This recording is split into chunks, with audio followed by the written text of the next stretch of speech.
right, y'all. Getting ready to start the iteration of the Build Your Table podcast conversation panel with some lovely guests. First off, I want to thank everyone for making it out here, saying what's up. I love to see all the different colors, different folks, different strokes, right? But the biggest thing that I want to emphasize with Build Your Table is this is here to network. So I hope everyone gets each other contacts. This is here to learn something, right? I think we all are inspirational, motivational, have all these ideas, but at the end of the day, how do we implement them?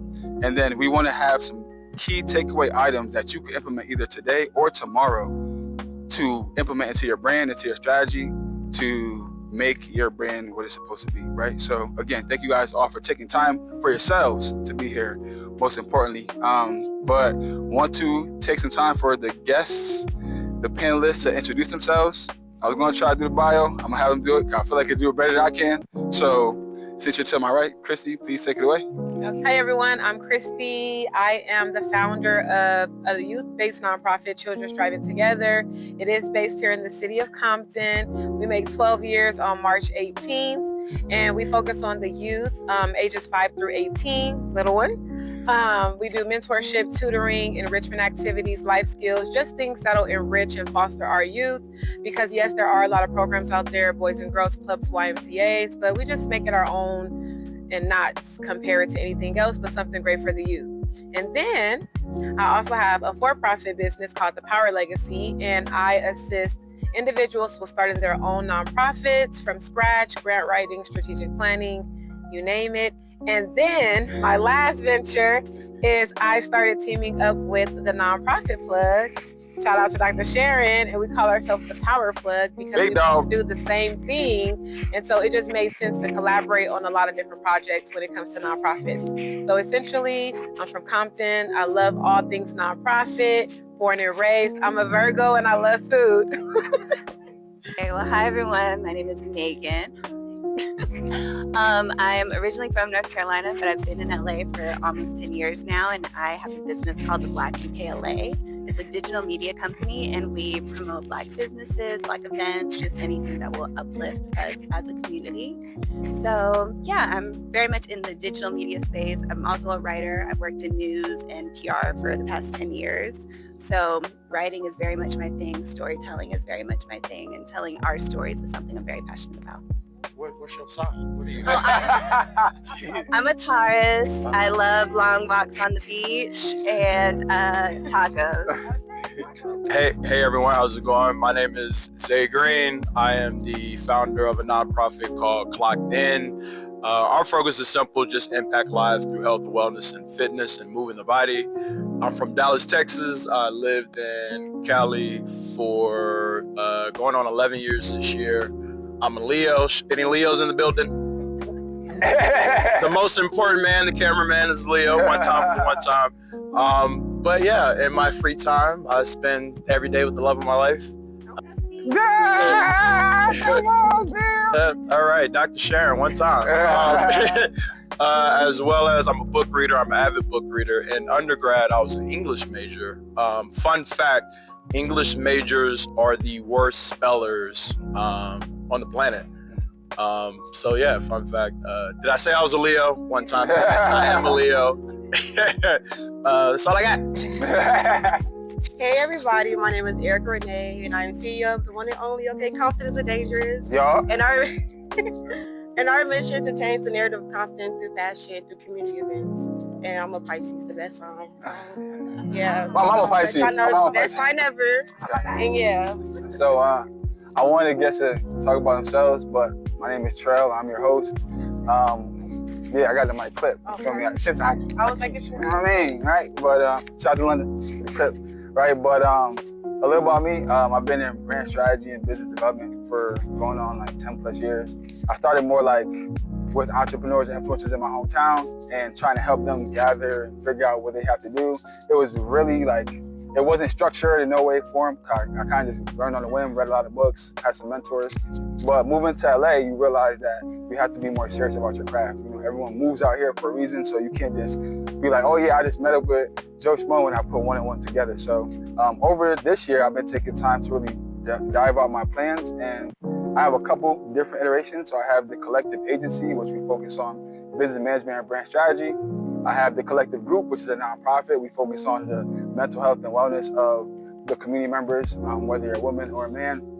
And then I have Rejuv-Nation, which is like the marketing hub, right? So we want to promote a bunch of Black wholeness, beautifulness, upliftment, things of that nature. And with that, I've been able to merge all three of these brands to be this right here. So now you see how they kind of work in tandem with each other. So I guess to start it off, I'm going to have a couple icebreaker questions for everybody. So I guess just an icebreaker question. This is just a general, what's one thing you wish people knew about you beyond your business? Yeah, I'm a very sweet person. I'm very outgoing. I feel like when people look at me, they see like more of Compton Isn't Dangerous, not like really me. Okay. But I'm really like a cool person. I love to meet people. I know I'm quiet at first, but once you get to know me, I talk too much probably. Yeah. But yeah, that's pretty much it. Can I ask a question though? Because I feel like that's intentional. Like I didn't even know you had a personal Instagram. Yeah. I'm like, I'm talking to you through Compton Isn't Dangerous. I'm like, bro, what's up with your? So is that like an intentional thing where you just promote your brand more than yourself? Yeah, for right now, because like on my personal page, I get like more activity and stuff. Yeah. So if you go on my personal page and my business page, you'll see Compton Isn't Dangerous. But that's just like right now, just to push myself out there more. Okay. But like on the weekends, all you're gonna see is me going outside and stuff. Okay. It's like a different story. But during the week, it's gonna be all business. Okay. But the weekends, yeah, I'm having to drink too. Something I wish people knew outside of me. I'm pretty introverted. Like outside of like, just in terms of what I do for a living, fitness and health and wellness is that space is the energy space, Yeah. right? So everything I do is the energy business. But how I decide to recharge is, so when I get home, I shower, eat, nap, literally in that order. Yeah. And Dr. Sharon knows that don't bother me. Yeah. Like I really do enjoy my me time, Yes. right? Just I can sit in silence and be completely fine. Yeah. You know what I mean? So yeah, I'm pretty introverted. You just can't walk up on me like that. Okay. You know what I mean? You would never know. Yeah, you would never know. Yeah. But yeah. I want to say that I'm introverted too, so I don't want to copy everybody. So I will say that I really like traveling. So for my business, I be like around the city doing a whole bunch of different things, but I really love like going out and just like exploring a new place, whether it's here in the state or overseas or something. I just like always have the travel bug. So that's one thing for me.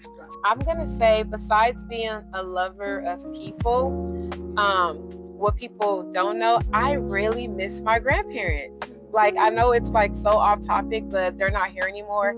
And they're the people who raised me, who shaped me to be who I am. So a lot of times I have that moment where, since I was raised by my grandparents and not like a mom or a dad, I have those moments where I'm like, I just want them here. And I sometimes are like, when we pass away, are they going to remember me? Or like, I'm going to be old when hopefully that's when, I go. But I really valued the relationship that I had with my grandparents. And since they're gone, people that have met me from 2016 on, they don't really know that story unless you get to know me. But that's like something, I know they're here in my heart, but that's something that I miss like dearly, like on a day-to-day basis. So I think that's something you wouldn't know until you kind of dug deep. So that's one thing that people wouldn't know. Now I ain't going to try to go too deep into your business. No, you're good. But the question I have is like, so how do you deal with that?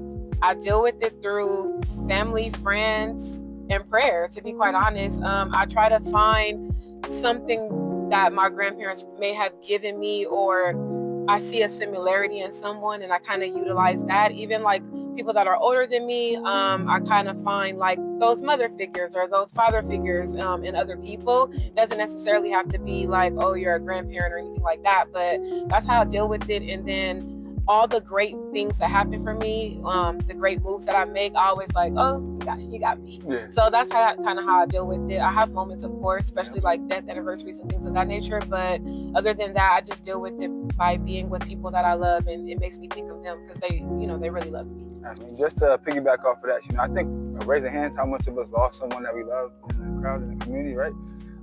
So first off, any of these questions that resonate with you, please write them down because we want to do a Q&A at the end or get the feedback to post on socials. I really want this to be more of an engaging, interactive experience. But I think for me, like, I be feeling them rooting for me, like when I'm doing the right thing. You know, like I feel like this alone, like you beautiful people being here, the Panelists, the environment. I just feel like my great grandmother looking down, all my homies looking down, people I've lost that always used to cheer for me. Like always like, yo, bro, you doing the right thing. I just feel like this is showing them like, yo, you're actually doing the right thing. You're doing pretty well, you know. So I just always reflect on that. I ain't gonna take off. No, you're fine. Right. So another raise of hands, how much people own a business, are inspired to have a business, want to be a business owner, influencer? Hands? Okay, cool. All right, awesome. So the question I have for the panelists is, if you had to start all over again and you only had $500, what would you focus on in today's environment?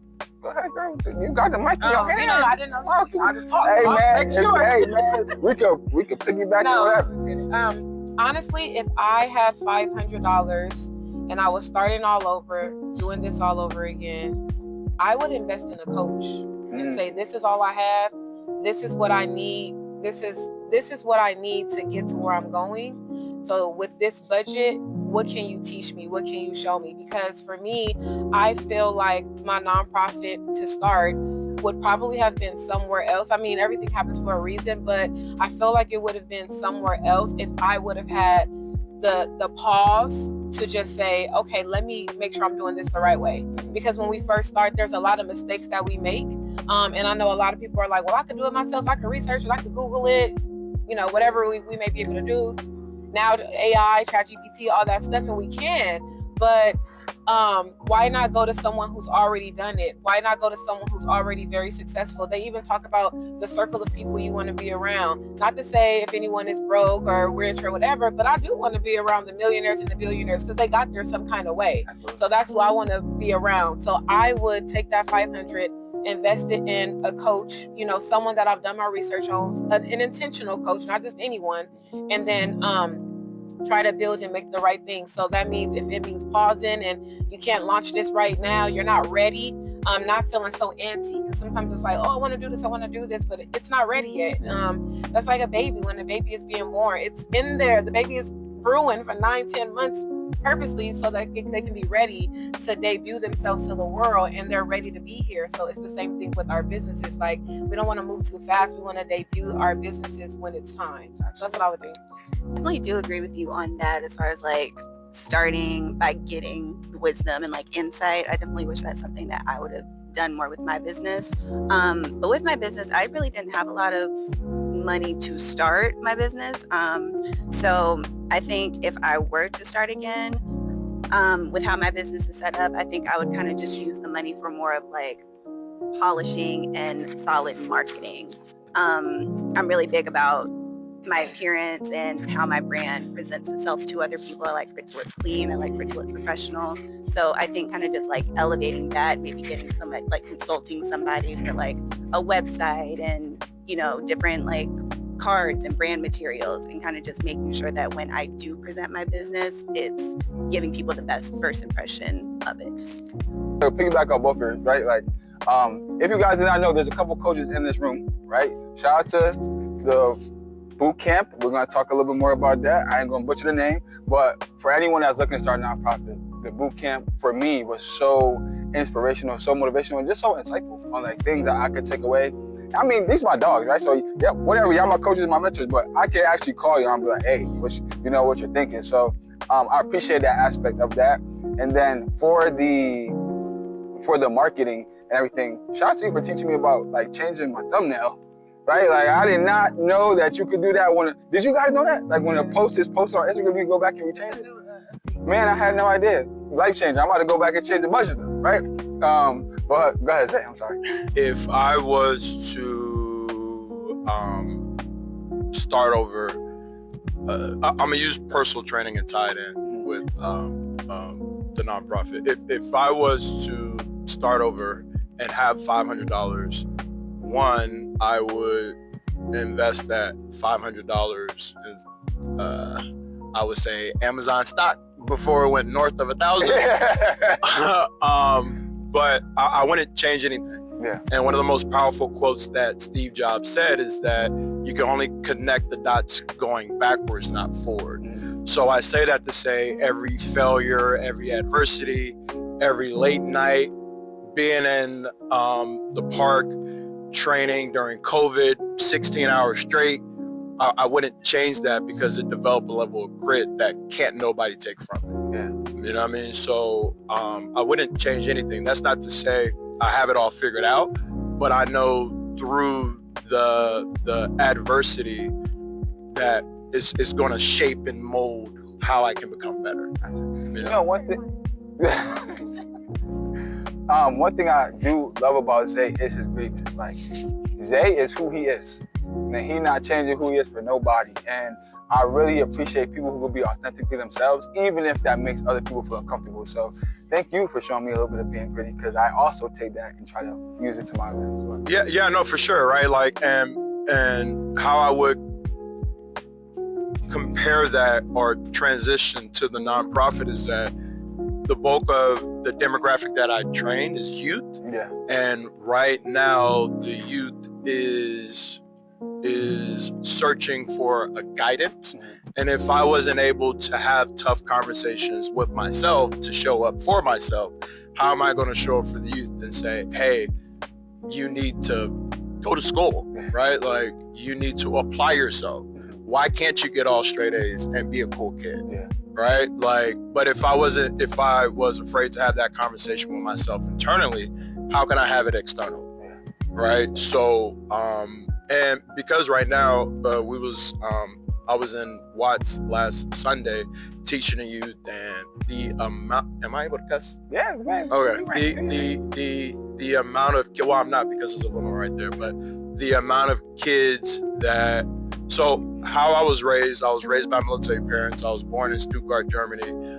We had to be up every morning, 3-4 in the morning, cleaning with a toothbrush, right? Like, my father was very big on cleanness. So if it's hard to install that to kids now, because if it's hot outside, it's, I want to go in the house and play video games, right? Like, it's a lot of distractions and there's a disconnect. One of the greatest quotes that I heard with training the youth is that there's no such thing as lazy kids, only lazy parents. And if kids are raising kids, that's what's happening in these societies, then it's going to be hard to hold the younger generation accountable, because I have to hold myself accountable because I'm willing to show up for myself. So that makes it easier to be authentic in myself because I did the fucking work. Yeah. Right? Like, can't nobody take that away from me. So if I know I did the work, and I overheard you and Dr. Sharon yesterday talk about Atomic Habits, Great book. And yeah, great book by James Clear.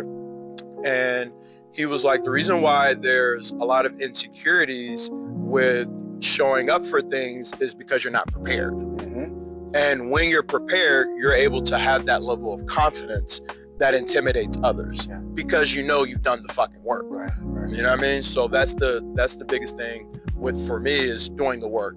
You know, I can't tell someone to eat clean if I'm not. Right. You go in our fridge, there's nothing but greens, some sparkling water, an arugula salad, some watermelon juice, some coconut water, some veggies. Yeah, like, how can I tell the kids to eat clean and the importance of nutrition if you open my fridge, there's a fucking McDonald's, you know what I mean? Like it's things that are processed with massive amounts of preservatives in it. I can't tell you to eat clean if I'm not doing it. Right. Like, when I wake up and go to the bathroom, I gotta look myself in the mirror. I hope I'm looking in the mirror. Yeah. You know what I mean? So that's how I'm able to be myself and show up for these kids.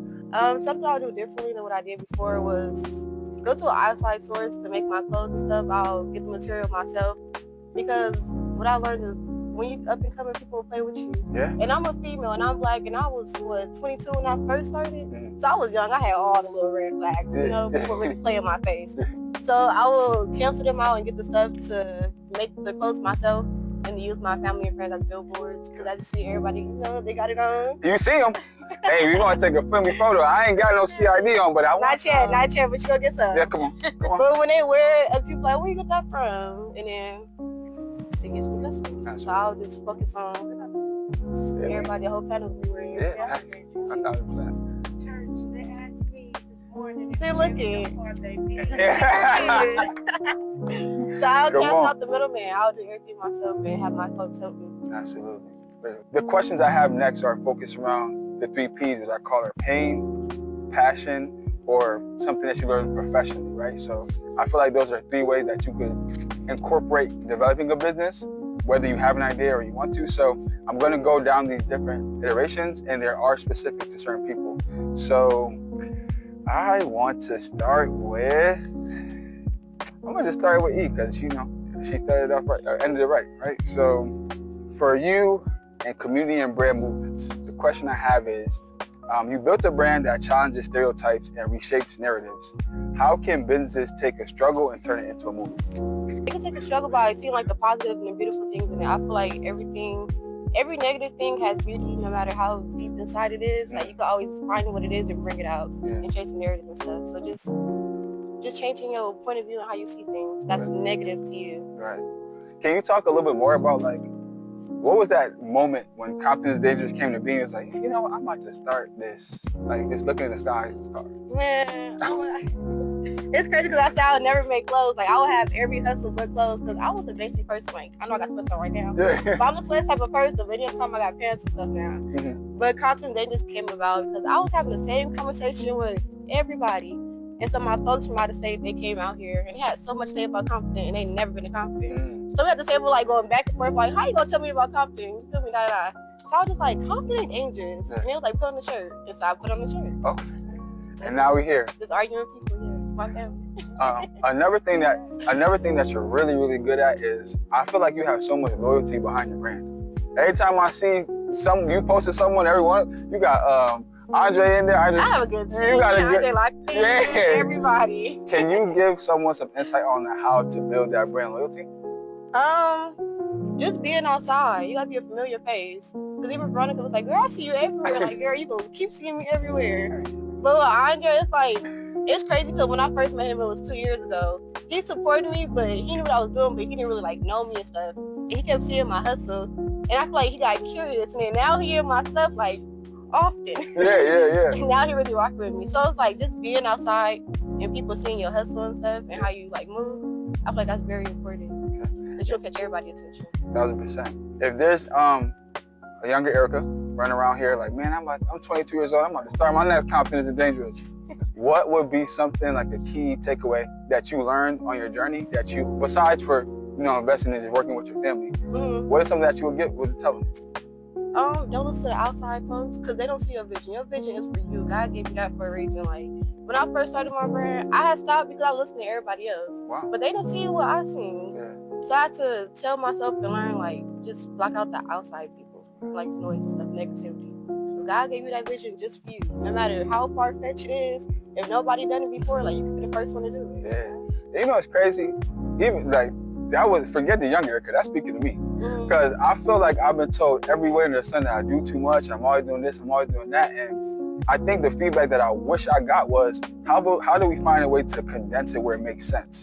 Versus saying you do too much, let's find a way to take all the things you do and put it under a category. And when I did that myself with a couple of business coaches, I came to find out that I really like business management and brand development. Like, I love to help people tell their stories, but more importantly, I love helping people figure out how to make money off of telling your story. Like, it's all good and dandy to be on social media and having all this marketing material, but if you don't have any funds backing it, I feel like it's not gonna, I mean, you see the stats when it comes to starting businesses, right? Especially, you know, like, on the legal side of the part, somebody will steal your idea in a quick second. Yeah. Like, when I first started my brand, I didn't really want to push it like that because I wasn't, like, certified for real. But now that I got all my stuff and they can't steal it. We outside! Yeah, we outside, literally. Pop out in shows. Yeah. It's like that. Amazing. It's like when other people don't see a vision, you might be hanging around the wrong crowd too. You gotta find your circle. Thank you for that, E. I'm gonna switch to Meg because I wanna talk about, and for Meg's it's the passion side, right? So I think I want you to tell people your backstory, because I remember when I first met you at BPN. Shout out to BPN if y'all ain't know. If you're black and you're professional, you need to be in that network, you need to pull up. I was on the board last term. Shout out to Roxy and Tyrone for doing a phenomenal job, and the new regime is doing what they're supposed to do, so can't wait to see what comes from that. But when I met you, your followers are not where they was at right now.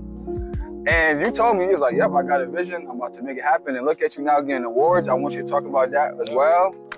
Thank you, Right. guys. But definitely give a little bit of insight on like how your brand came to be and what made you say, I want to kind of pivot and have my own. So like I said earlier, I've worked in news for like 10 years, and I love writing. But I would get really frustrated writing news because normally I'm like one of the only Black people in the newsroom, maybe one of two or one of three, but a very small minority of Black writers. And so I would get like really frustrated sometimes with like how we would present different stories, kind of like the perspectives that we would take. Just having to write as a corporation who's not really for my people was really just, it was like hard, like having to do that for a really long time, especially during like 2020 when everything was going on with like COVID and the George Floyd and all of that situation. It was just like really eye-opening. And my parents, they're entrepreneurs, and they always like push me like, you need to start your own business. You have to have your own business. So over the years, I've really been like trying to figure out like what am I good at enough to start a business? Because I really didn't feel like I was like good at anything enough to pursue it in a full-time kind of way. But last year I was just like, you know, like praying to God for direction and purpose, and he just kept like reaffirming to me like, you're a writer and you want to tell stories and you want to tell Black stories, so just like do that, you know, and start where you can. So that was what made me start on social media. When I met Trail, it was like I started in March of 2024, and I think we met at like April-ish, and I think I had like maybe 700, 600 maybe. And now I have 31,000, and people are really like resonating with the things that I promote, and I think they're just like happy to see like a variety of Black experiences in LA. Like I promote a lot of different kinds of things, like whether you're an artist or like if you like to party, I got a vibe for you too. If you like to be in the community and like do work like that, I promote that. So just kind of showcasing the essence of the Black experience in Los Angeles outside of Hollywood. So it's been really reaffirming to see that people want me to continue doing it. So that's kind of what pushes me to continue. So as a brand and storyteller, I think it's really imperative as we're transitioning and growing that we adapt with the times and everything. What are some things, or how important is it for branding and storytelling for businesses to have longevity? I mean, it's key. If people don't connect with your brand, then there is no longevity for you. I feel like people have to, maybe not have to, but I feel like your company and your business always does better when people can actually relate to you. And you don't necessarily have to be like a storyteller to make that happen, but just kind of transparency and showing that you like care about whatever it is that you're doing, that you're an expert in what you're doing, and kind of just trying to connect, I think, with the people who you serve and want to serve. It always puts you in a better position. Okay. So met you at 500, now you're at 30,000. You got people hitting you up for marketing, I'm assuming, to post and promote and do this and that. But I also feel like when you get to the higher levels, it's kind of hard to stay authentic for some. What are some strategies that you can tell people as they grow their following to stay authentic within your realm and who you are? I think kind of just remembering why you started, and also kind of just staying true to yourself, not getting like lost in the sauce. Because I feel like in LA especially, like it's very easy to like, you know, you start getting a little bit of clout and a little bit of motion, and you know, you start to kind of like change a little bit. So I feel like surrounding yourself with authentic people who know you and remind you like, you know, this is why you started doing this. Like, you know, don't veer too far from your path while still being open to doing new things. But I think it's kind of just like a self-awareness mixed with good people around you. And just like constant reminder of like what you're doing. I feel like typically in business, if you care about it, it shouldn't be about you. it should be about the people who you're helping. Absolutely. So it's like, it's not, yay, Megan is doing so good. No, it's like, yay, the community is benefiting from what God has allowed Megan to do. So kind of just keeping that mindset of like, you're a servant to God's purpose. I have one more question, but just to follow up on what you said, I was talking to, she's an investor. Just, you know, like I like to talk to VCs and investors just to see, you know, as a business owner, like, hey, you know, give me some money, you know what I'm saying? Right? But one thing she told me was that people nowadays start businesses for their own egos and not for the community. Mm-hmm. She was like, when you start a business, it's not for you. Like, you should never be like, oh, well, I'm the CEO and I'm this and I'll do that. It's like, no, like, to put your point, it's like, what did you do for the community that you decided to target to be a better? And I think you're doing a phenomenal job with that. I want to talk about your award real quick before I ask you the second question. Like, we're not going to just go around it. You know what I'm saying? I just saw it yesterday. I'm just saying. So, yeah. So, you know. So pretty much for Black History Month, the city, they did a luncheon honoring Black voices in media. And I was one of the media entities that they highlighted and honored. So I got like a certificate and the mayor was there. It was just like a nice collection of Black voices in the city. And I just thought we were going for lunch. So I was really surprised when they did all this stuff. And it's like the first honor that my business has gotten. So I was really excited about it. I'm not gonna lie, you was up there with some heavy hitters too. Like, I ain't going to shine, but again, shout out to the homie Roxy. The Source LA. If y'all don't know, you need to know, that's a heavy powerhouse inside this community. So to see you up there, I'm like, wow, like, that's amazing. That was really powerful. And Roxy, actually, when I met you, that's when I met Roxy in person. And her like willingness to like help me and like develop me and just kind of be like a big sister has been like really, really cool. So I really value our relationship. Like Christy said, y'all, get you a mentor.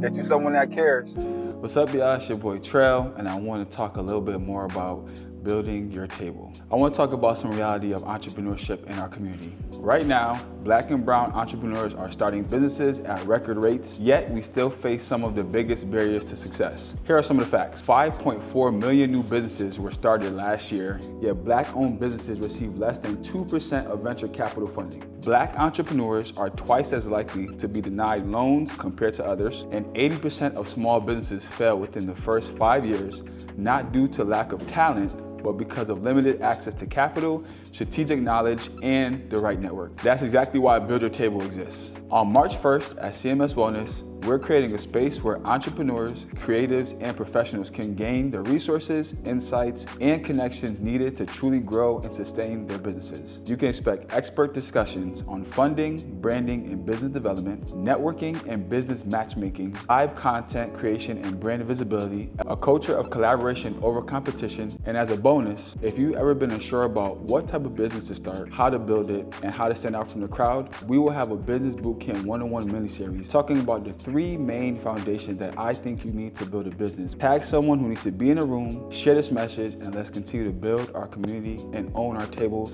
together. The last question I have for you is, in media, in marketing, I feel like everyone doesn't know how to make money.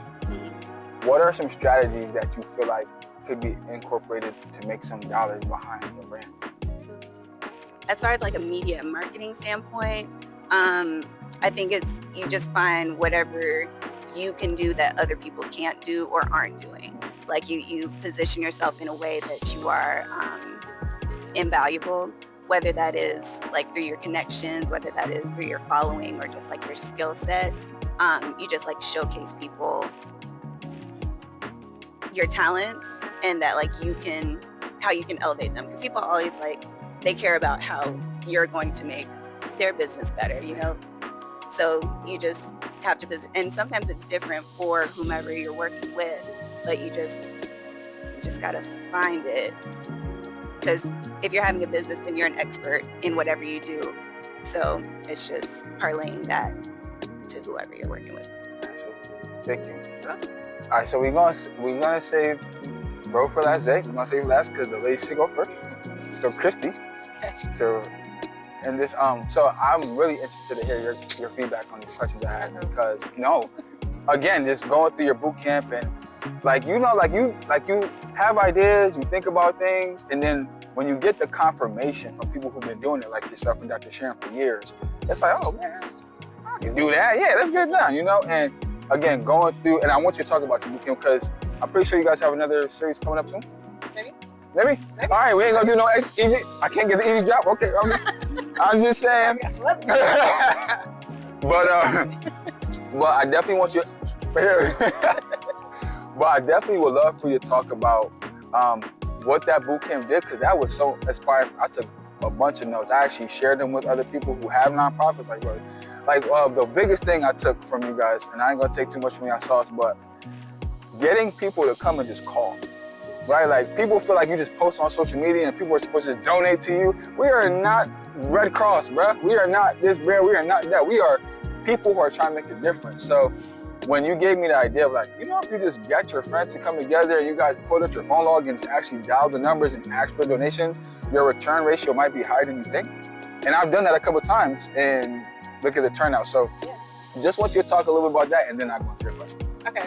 So we had a boot camp called Wealth Power Plug, and the name came up because of all of our companies. Yeah. So Wealth Roots, she did intellectual property, the Power Legacy. So I talked about fundraising and grant writing. Dr. Sharon is the nonprofit plug. So she talked about plugging it all together, compliance, accounting. So that's where the name Wealth Power Plug came. And it was actually a powerful name because I was like, wow, that actually makes sense. So what we did was we decided to do it over 3 days. One day was all about wealth. The other day was all about power. The all day was all plugging it all together. And it was really good for nonprofits. A lot of times we go into these boot camps and we take all these notes and that notebook in the back of the closet somewhere, to be quite honest. But it really it has something to do with the mentality of the person that's within the boot camp. Because if you really want to go to the next level, all you have to do is this. It's like, it's not just all, it's a piece of it, of course. But if you just practice these things, one thing that we were talking about was finding 100 people that you want to donate to your organization and calling them, or sending them something, or emailing them, whatever it may be. We are so quick to go on social media, hey, we're raising money, donate $5, and I got this GoFundMe or whatever it may be. No shade to what anyone uses. I've used GoFundMe before.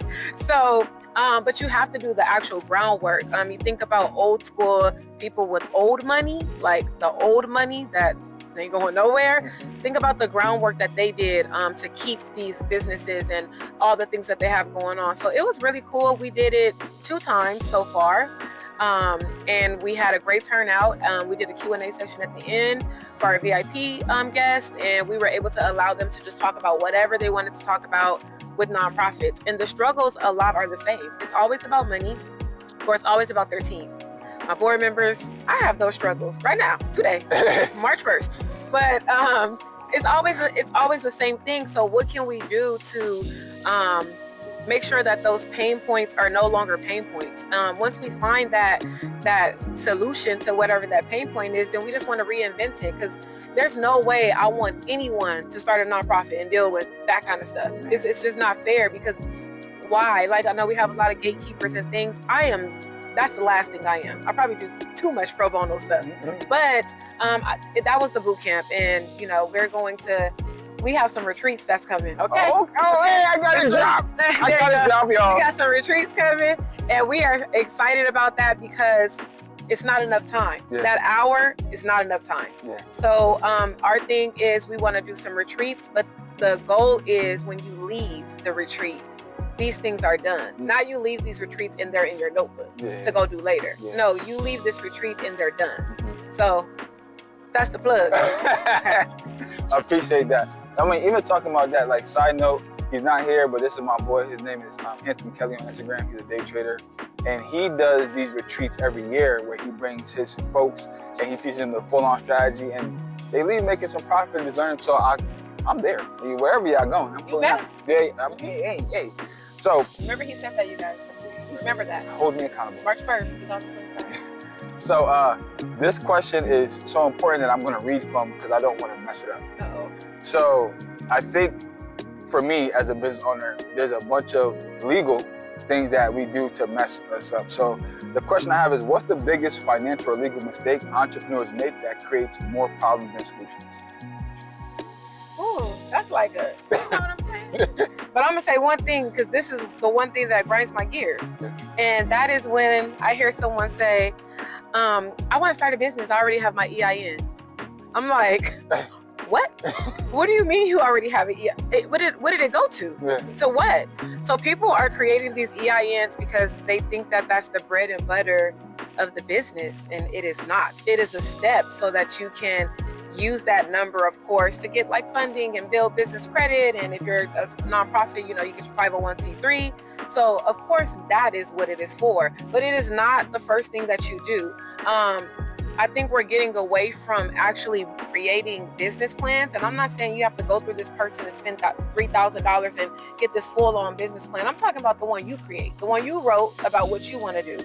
And then you kind of expand off of that in the first steps and then the second step. So you create the business, you make it legal first, you make sure it's legal on all platforms, not just with the Secretary of State for wherever you live, but go get it trademarked as well, because the Power Legacy, someone could take it right now, not for real, no one could take it, but someone could take the name if they just decided, I'm gonna go trademark it. And I've dealt with that because there was, not me, but a client I had his business for 12 years, and someone that had money took the name.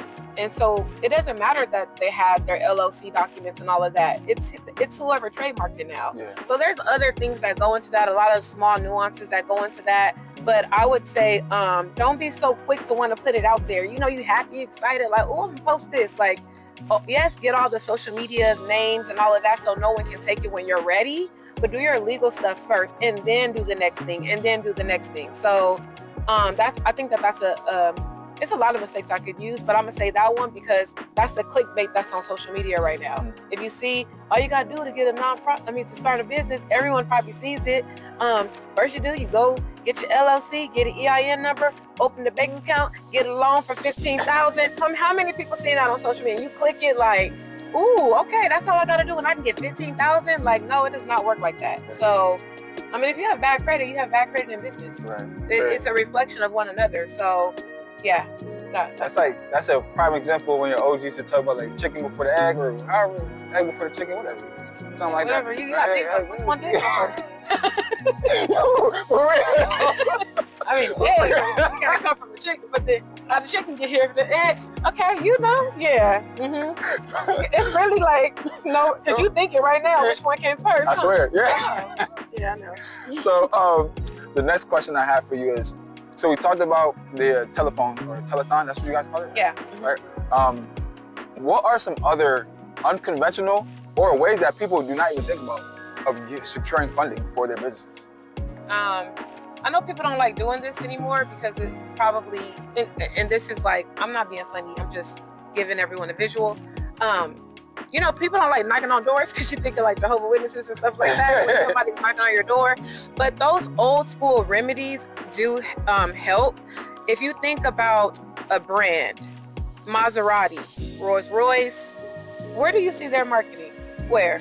I just want, like, that's a real question. Do we see Maseratis and just these big companies all the time on commercials? Do we see Gucci a lot, Louis? Like, do you see that? Because they have a network of individuals that are supporting these brands, and they do it in whatever way. Maybe they get special emails.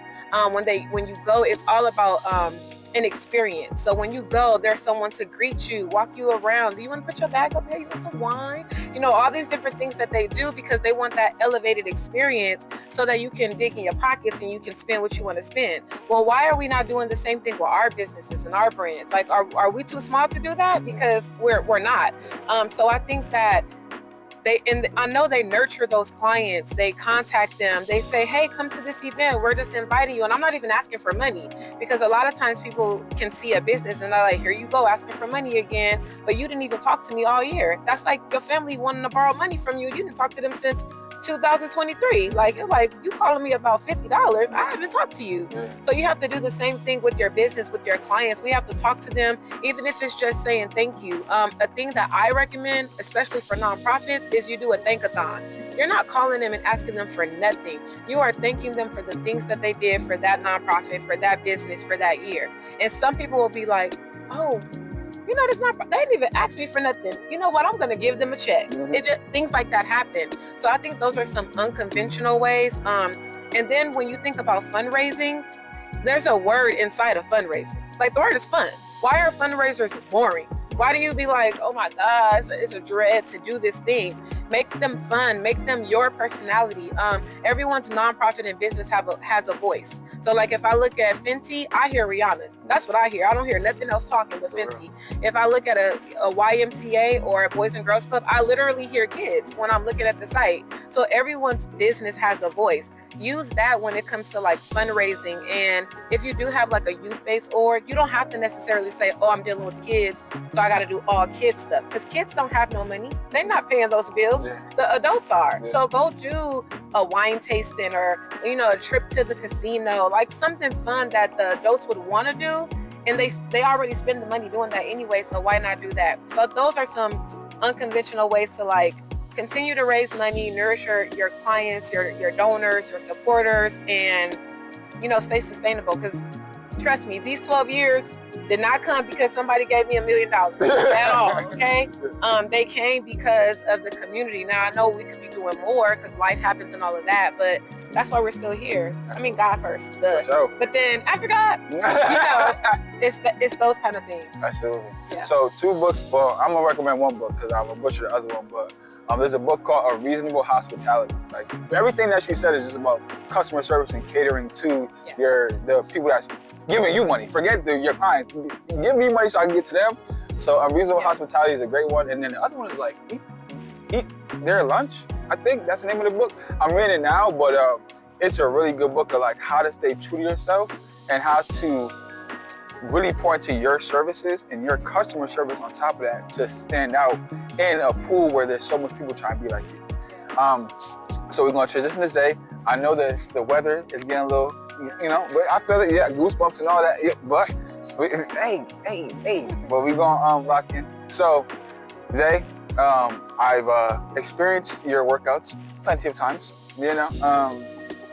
If you guys haven't checked, I just popped up on at Hill Street Boxing a couple weeks ago and went through some work. The next day, I woke up, my body felt like I got hit by a tank, but it was so worth it. I'm gonna go back for that tankness again.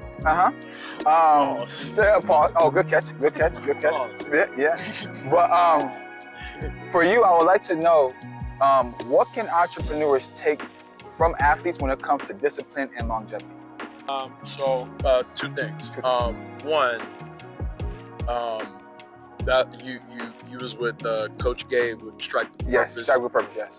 Coach Gabe. Coach Gabe was supposed to be here. Unfortunately, couldn't make it. And 2, to piggyback off the question with that you asked, just about like what are some of the biggest mistakes entrepreneurs make. I wanted to piggyback off of that. Something that I read, it's James Prince, The Science and Art of Respect, is that I learned the 2 most important people to have on your team is an accountant and a lawyer. You want those 2 things, those 2 titles on your team to prevent mistakes from happening, like copyright infringement, and an accountant who understands how to do books, understands P&L reports, financial statements, all of those things. So those, I wanted to say that those are the biggest things. A couple of years ago, I was going to pay about $13,000, $14,000, $12,000 in taxes, and Amber Anthony, she did my taxes to avoid that, as well as the nonprofit Plug has an accounting and a bookkeeping department. And Ruby was like, Isaiah, my real name's Isaiah, I go by Isaiah. She was like, Isaiah, you need to separate your personal expenses and your business expenses, right? So I would go buy a case of water at the liquor store, but I use my business debit card. Now, me thinking, oh, I have a bottle of a jug of water for kids, the IRS is thinking this Negro is buying liquor at the liquor store, but not knowing that, right? So just understanding a good accountant and a good lawyer on your team would solidify everything, especially if you're dealing a lot with contracts, right? So your question about what can entrepreneurs learn from athletes is that I would say just showing up, right? Like you got to do the work. One of the athletes that a former basketball player that I trained, he played for the Lakers with Kobe, and he always talks. I asked him, I was like, as Trevor Ariza, I asked Trev, I was like, who's the most competitive person you've ever played with? And he said, by far, hands down, Kobe Bryant. Like, Kobe Bryant's work ethic was on another level. And when I started training Trev years ago, this is an NBA champion who showed up in the hood in Long Beach in a Maybach 30 minutes early every single time he worked out, right? So seeing someone like that show up, come across town, you don't live in Long Beach, right? To show up, I was like, man, that's amazing. Just in terms of, as well as I trained one of Mike Tyson's business partners, Patrick Erickson. He used to be a former Muay Thai fighter, and he still trains and work out 6 days a week. He lived in Thailand with the Thais. They slept on the ground. And he's always radically early about training. So the people that I train at, I train Monday, Wednesday, Friday at 4 in the morning. My biggest demographic is entrepreneurs, the people that I train, right? They're able to train middle of the day at 9 a.m. or 11 a.m. However, their schedule may not be as consistent because they're traveling for work. So something that the general population outside of athletes is called Gen Pop, and then athletes who can train. Something that the general population can learn from athletes and entrepreneurs is that you have to be willing to do the work when no one is looking, right?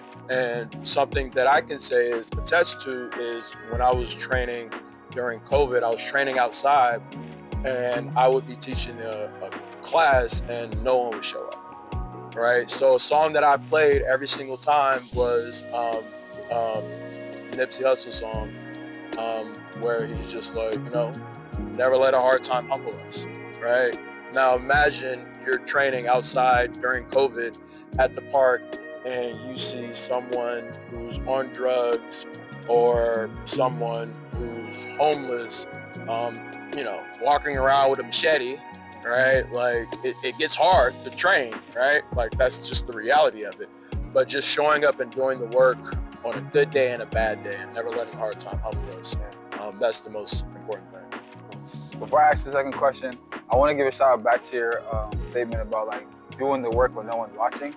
So he doesn't like it, but I'm gonna give my brother Bruce a shout out over there in the back. You see that guy right there, Birmingham Bruce Hibbins?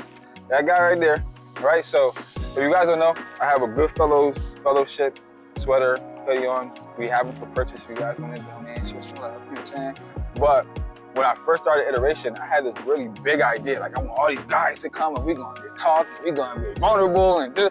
Yeah, it's not happening in no black community. It's not happening around these parts. So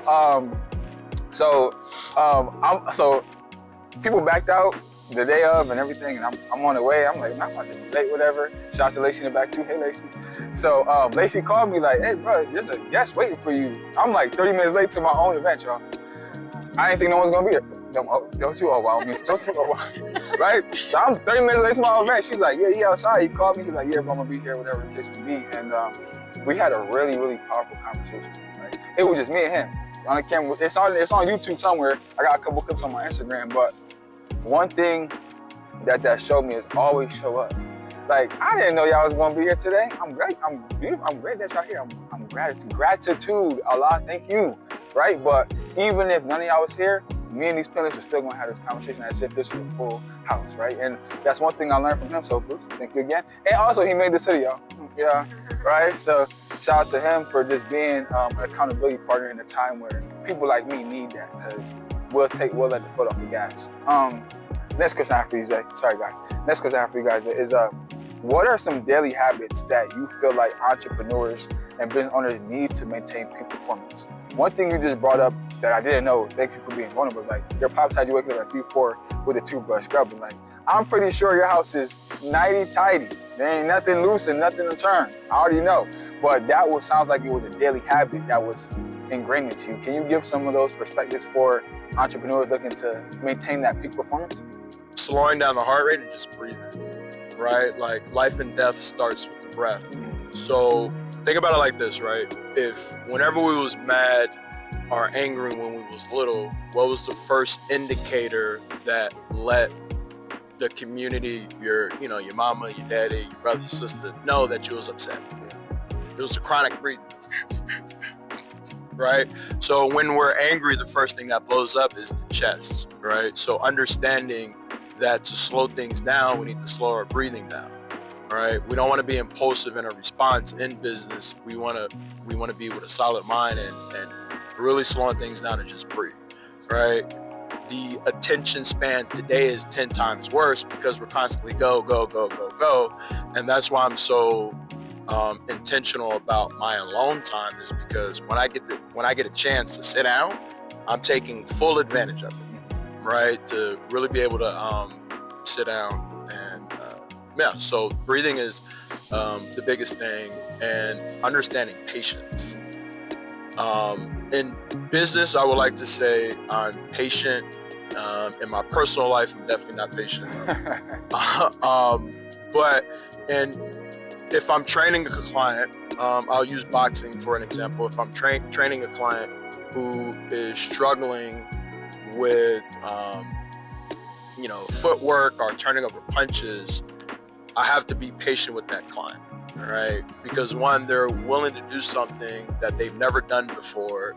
They expect to get it right, and I know they can't get it right, so we have to slow things down. So clients that I train, doesn't matter who it is, or if they're an athlete or a fighter or the CEO. The first thing I always ask is, how you feeling? Yeah. Because I need to know what I'm walking into, right? I need to know, one, where your hands are, right? Yeah. Because the most dangerous thing on a person is their hands. But also, two, I'm looking at body language, right? Like, are they coming in with their head down? Is their back rounded? Are they dragging their feet? Because I need to understand the energy that I'm about to receive. Yeah. So I always ask, how you feeling, just so I know what state of mind that person is in and how I need to approach the 1 hour of their day, right? You know what I mean? So just learning how to slow things down, understand patience, and understanding how powerful the breath is. You know, one thing I do want to say and thank you for is, so y'all listen, man, I always run around like a chicken with my head cut off trying to put this together. Man, I was in that group chat like, hey, can we have a meeting? Hey, can we have a meeting? Hey, can we have a meeting? Hey, can we have a meeting? Hey, can we have a meeting? Like, and the last meeting we had, Jay was just like, bro, like, chill, like, breathe, like, you good, like, you did what you could with the time you had. And I think to say we had a phenomenal turnout with less than 30 days of promotion. I think we had a beautiful turnout. So I do want to say thank you for not only living by that, but also teaching me, like, bro, it's all right to just breathe a little bit, you know? So before we go into Q&A, I got 10 to 15 more minutes with y'all. Cool. Hey, everybody good? Y'all need some coffee, some hot chocolate? I know you got a little break, a little snack. So all I really want to talk about is the 3 Ps, kind of going into like how that can be brought into your business. But is there any Q&A? Does anyone have a question that needs to be here? If not, we can just skip right to it. I'm gonna count. I'm gonna do like the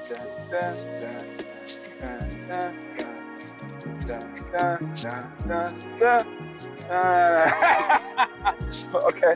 All right. Cool. So one, I want to say thank y'all, man, for sitting here, listening. I hope you guys got some gems. Hope you guys took something away from it. Do you feel like this was valuable for you guys? Got some answers? Thank you. With that being said, you know there's always a catch-22 at the end. If you guys want to see this to a higher level, if you want to see more of this, I have a couple people that's going to be on the next one in this room right now. I'm not about to point no shoulders, but you know what I'm saying? We would love a donation. This came from the nonprofit side. This is more to educate us, empower us, and we want to do it bigger and better. So if anyone has...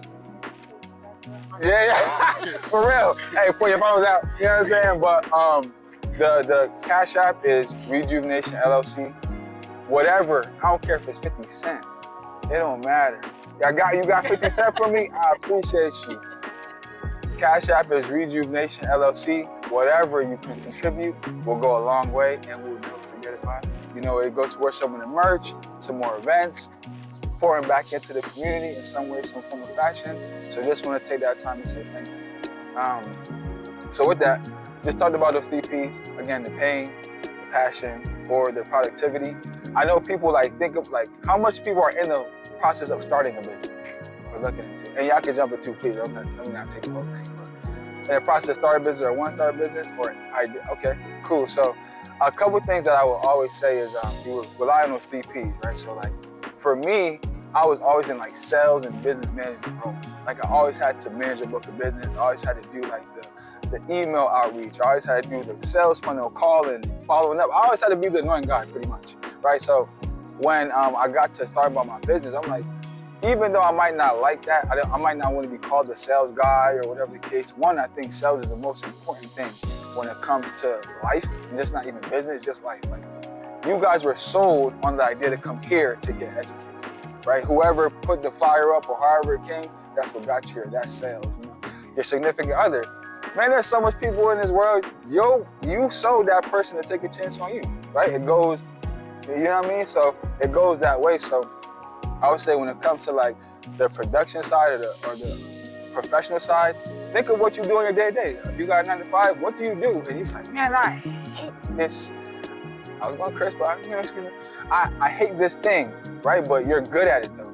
You're good at account management. You're good at sales. You're good at organization. Take that, and I promise you, there's a business out here that's looking for that same service that you provide, that you could put a charge for, and then the beautiful thing is you'll love it because it's with someone that you actually like. You probably just don't like it because it's your job.